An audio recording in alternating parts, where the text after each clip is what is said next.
Good day to you, child of God. This is the Remnant Seed Bible Study Channel. Welcome. I want to talk to you today about the Locust Army. This army is mentioned in Revelation 9 and Joel chapter 2, and this is an army unlike any army that's ever been assembled, beloved. I believe it's the largest army. It's the largest army that's ever been assembled. And it's a worldwide thing, and the Bible wants us to look at it this way, and it wants us to be able to identify these people who are in this army. It's an anti-God army. It's the army of Satan. We want to be able to look at what they're doing and counter it and be able to act accordingly. We want to be proactive. We don't want to be reactive. And beloved, that's why I do these videos, to give you a heads up of my point of view, what I think's happening in the world, and what I see the scriptures saying. And I try to be more general in my interpretations, beloved, because the Bible was written to every language on earth, every human being on earth, and it was meant to be understood by everybody on earth. And how many languages do we have? We have hundreds of languages. And so it was meant to be understood in that way, and that's why you have to go back to the original languages to catch most of the third level thoughts, the deeper thoughts. You got to go to the languages. No way you're going to understand it unless you go to the languages. And this Locust Army, we want to be able to identify them because they could be a mixture of fallen angels, Kenites, just worthless mutts, people who don't know anything about anything, and they'll believe just about any lie that you tell them. They're just ripe for being deceived by Satan. And we don't want that to happen. We don't even want non-believers to be deceived by Satan, but it's going to happen. So all we can do is try to warn people and try to give them the best heads up that we can. And what you do with this information's, up to you. You can disagree with it or whatever, but I don't see anybody trying to put this type of information together to warn the body of Christ to be prepared for what's coming. And it's coming. It's already here, beloved. And I call this asymmetric warfare of the Locust Army. The Locust Army mentioned in Joel 2 and Revelation chapter 9 are one and the same. A little bit different time period, but they're one and the same. God said in Joel 2:25, my army which I sent among you. And make no mistake, the Lord sent this army to punish his children, whether they be of the house of Israel or the Gentiles. This army is sent to punish God's children for being disobedient. He's done this time and time again throughout the entire span of the Bible. God's people would turn against him, and he'd send somebody to correct them. This is God's method of operation. And Joel chapter 2 points to a time in history when God would send this great army against his own children for their rebellion against him. And I believe that time is now, beloved. And that's why I'm doing this. I believe we're in the time of the locusts right now, and that's why I'm putting this together. I want you to see their plans. I want you to see what they're doing in the world. This is a worldwide plan. You can look at it and see it unfolding right before your very eyes. And I believe this is the plan of the Locust Army. All right, now let's go to Joel chapter 2, verse 1. Blow you the trumpet in Zion and sound an alarm in my holy mountain. That's what I'm doing, beloved, sounding the alarm. Let all the inhabitants of the land tremble, for the day of the Lord cometh, for it is nigh at hand.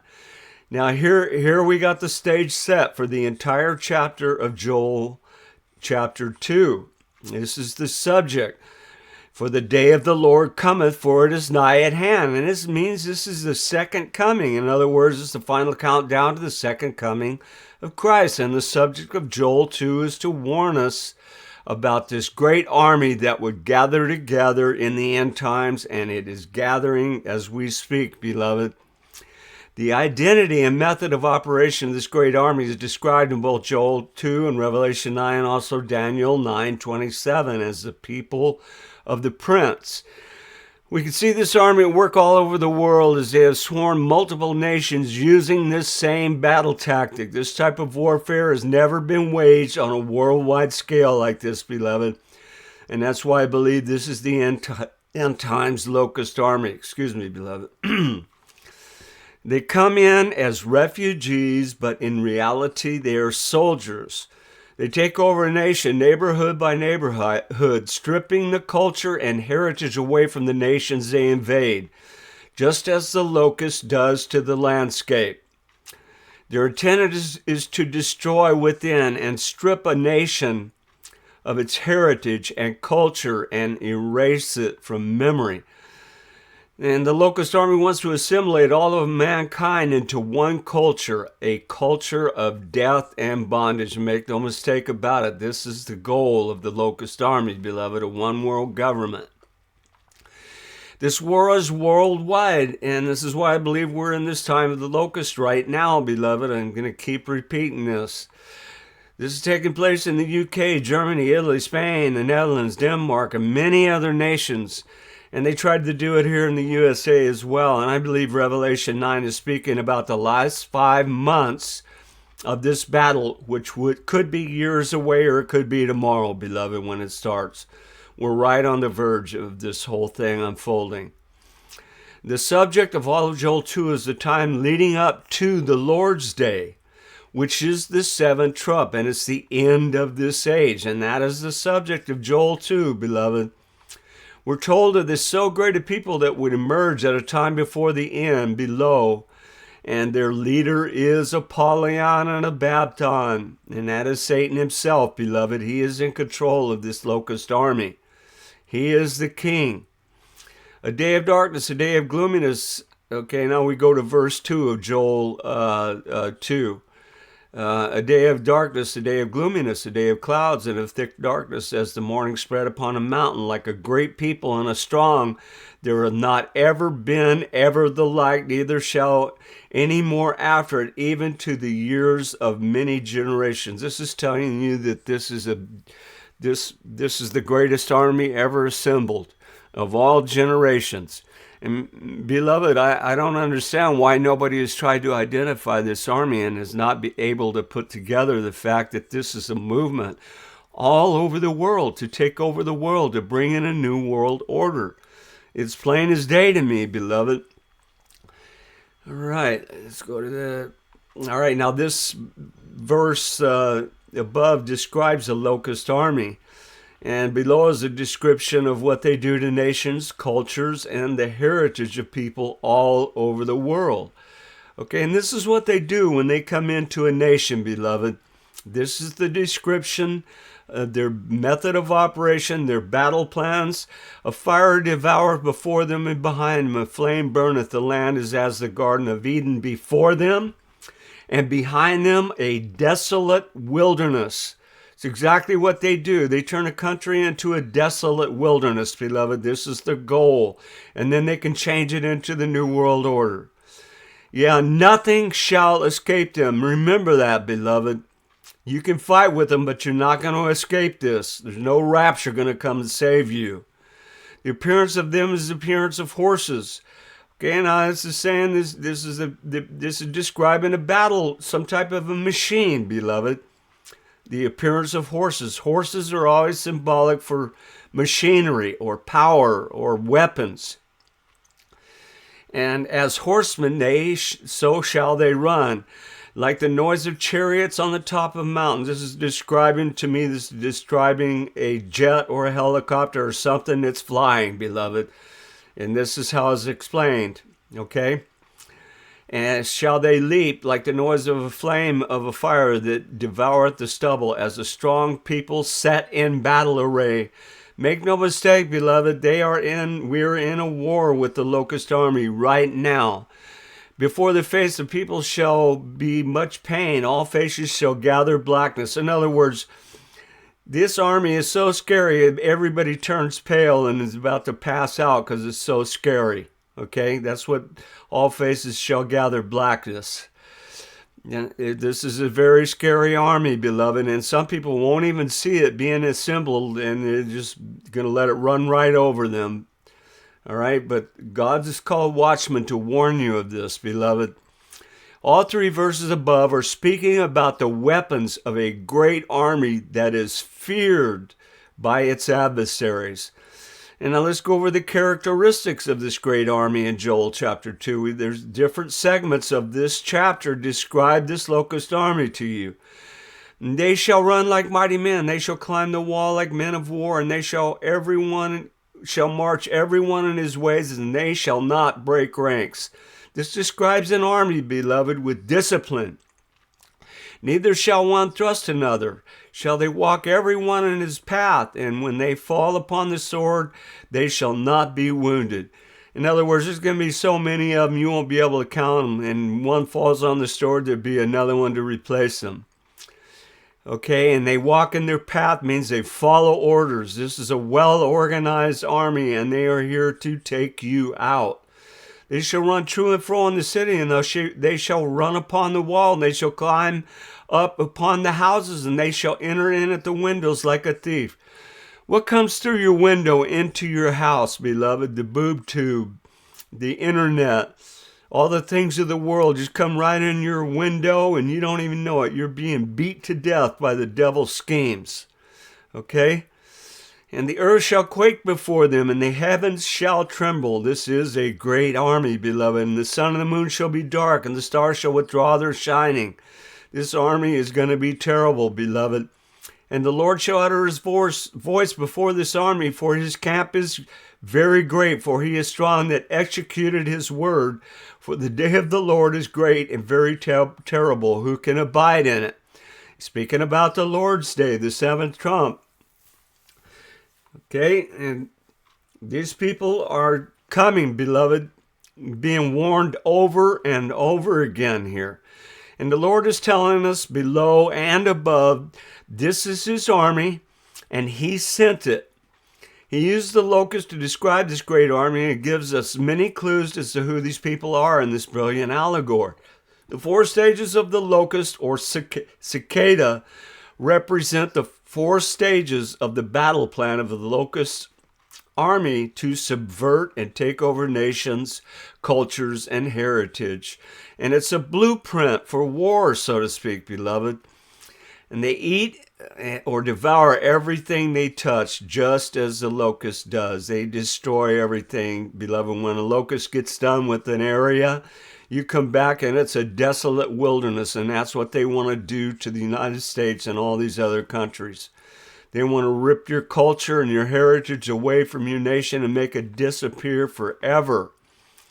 Okay, now this is a very important verse here, Joel 2:25, and I will restore you the years that the locust hath eaten, the cankerworm, the caterpillar, and the palmer worm, my great army which I sent among you. Now you have the four stages of the locust right there. And this is simply to tell you that their battle plan will always have these four different stages, right? The cankerworm, the palmer worm, the locust, all the different stages, they all have their part in this battle plan. And you can see it unfolding right now. And they've swarmed all the nations, and they're getting ready to do the devour. They're getting ready to devour these nations and make their move, beloved. Make no mistake about it. Sorry about that. Wrong button. All right, let's go to verse. Let's move on here now. Now, who are the locusts? They're not only non-Christians, but they're hostile to the true God. They come in all walks of life. Many have made an end times covenant with the devil, and I'll show you this in Daniel 9:27. And they're employed by him. Some are just tools, and they don't even know it. This is a mixture of all kinds of people, beloved, and many of these people don't even know that they're a tool for the devil. And can you imagine being manipulated like that? Now, I'm calling this demographic displacement. This is part of their battle plan. By using mass migration, the Locust Army can replace native populations with foreigners. Instead of military invasion, they use mass migration to effectively replace the population. And that's exactly what they tried to do here in the United States, beloved. And they're doing it in UK and France and all the countries, even many more countries than I mentioned. This type of warfare has all the advantages of a military conquest without firing a weapon. And this is very important. It's also brilliant too, beloved. This tactic is being used all over the world, and world domination is the object of this conquest, beloved. Further description of the Locust Army in the last 5 months of this battle is found in Revelation 9:1. Now, Revelation 9 just explains further, but it's in the last stages of this Locust Army, the last 5 months. I believe that's what's being spoken of here. And the fifth angel sounded, and I saw a star fall from heaven, heaven to the earth, and to him was given the key to the bottomless pit. This is just simply saying this is Satan being cast out of heaven, and he's got the key to the bottomless pit now. So they let him out in Revelation 12:9. He's been kicked out of heaven. And he opened the bottomless pit, and there arose smoke out of the pit as the smoke of a great furnace. Now, this smoke is symbolic for deception, beloved. It's so thick you could cut it with a knife. And the sun and the air were darkened by the reason of the smoke of the pit. The lies are so thick you can't even see the moon, the sun, and any light. It's just darkness everywhere because of all the lies, beloved. There came out of the smoke locusts, okay, and upon the earth, and upon them was given power as the scorpions of the earth have power. Now, this verse is simply saying that out of the smoke, the locusts are the ones who produce the smoke as lies and deceit. And the scorpion is symbolic of a paralyzing deceit that comes over people. They are so deceived, they don't know which end is up, and they are totally just clueless what's going on, and they're just running around just making fools out of themselves. But the scorpion is symbolic for a paralyzing deception, okay? And that's what the scorpion sting does to you. It paralyzes you. And it was commanded them that they should not hurt the grass of the earth, nor any green tree, nor any tree, but only those men which have not the seal of God in their foreheads. Okay, and this is simply saying don't hurt anything, nothing on the earth, not grass, trees, animals, anything, until these people have been sealed. And to them it was given that they should not kill them, but that they should be tormented 5 months. And there's your 5-month period, the last 5 months of this. And their torment was as the torment of a scorpion when he striketh a man. It means their torment is the lies that these people perpetuate on others. It's torment because the lie is so complete and they are so deceived they don't even know which end is up, beloved. They're just running around in circles. And beloved, believe me, this scorpion will be striking many a men during the end times. Many people are going to be utterly deceived, especially people who haven't studied and they don't have the seal of God on their forehead.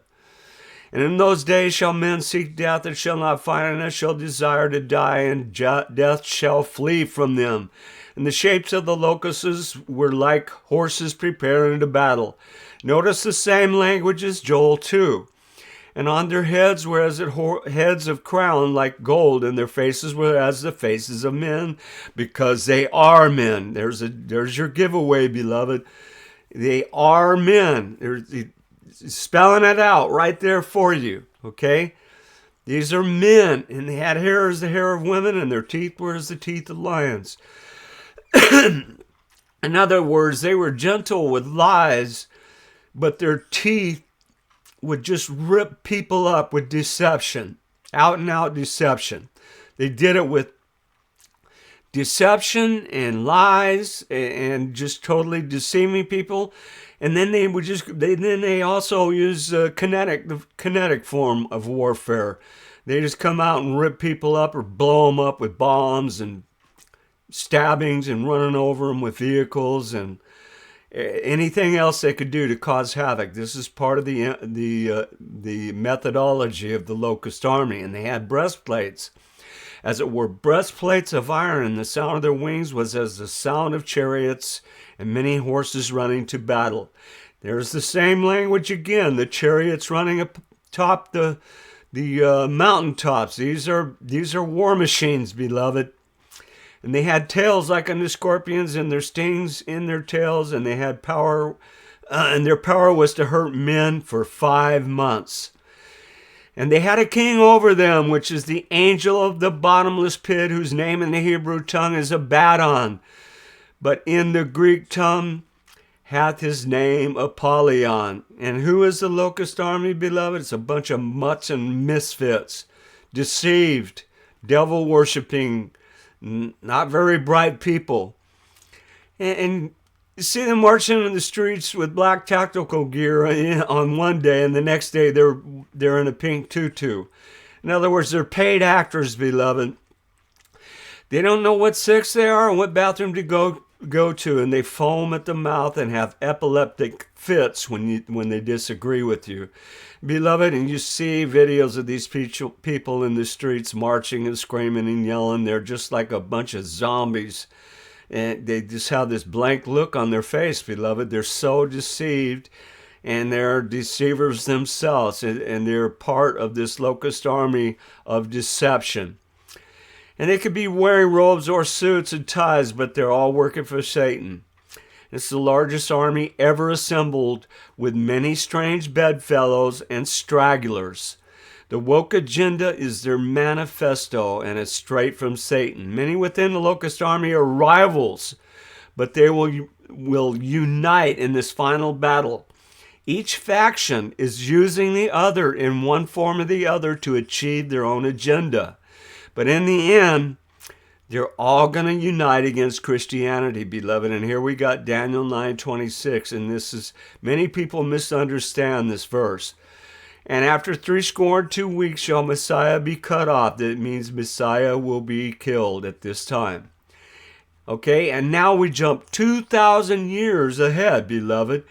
And the people of the prince is speaking about the people of the Locust Army, the people that have made a covenant with the devil. Okay?